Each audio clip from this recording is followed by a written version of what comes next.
सर्वात मोठी बातमी, मला विश्वास आहे की आपण पूर्ण ताकदीने मैदानात उतरल्यास या शापल्यापासून दूर नाही. मग तो अमरावती जिल्हा असो की वर्धा असो किंवा मग संपूर्ण महाराष्ट्र. राज्यातील सर्व जागा महायुती जिंकू शकते, अशा प्रकारची हवा राज्यात आहे.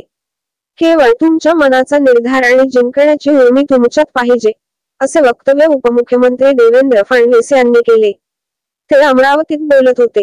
विरोधी पक्षातील लोक सत्तेत आले तर केवळ पैसा जमा करतात, मात्र सत्ता गेली की यांना गरीब, शेतकरी, कष्टकरी आठवतो. तुम्ही गेली 60 ते 70 वर्ष तुम्ही राज्यात सत्ता उपभोगली, यावेळी तुम्हाला शेतकरी, कष्टकरी का आठवला नाही? तुम्हाला शेतमजूर, गरीब का आठवला नाही? तुम्हाला एससी, एसटी समाज का आठवले नाहीत?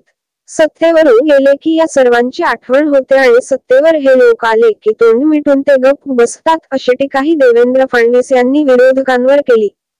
यावेळी देवेंद्र फडणवीस यांनी अमरावतीत नवनीत राणा यांच्या पराभवाबद्दलही भाष्य केले.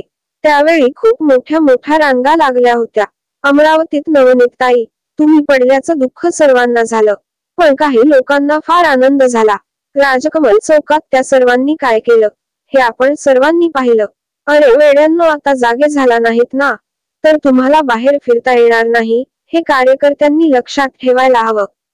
हे जर सहन करत राहिलात तर आपल्या आई बहिणींना फिरणं मुश्किल होईल, असे देवेंद्र फडणवीस म्हणाले.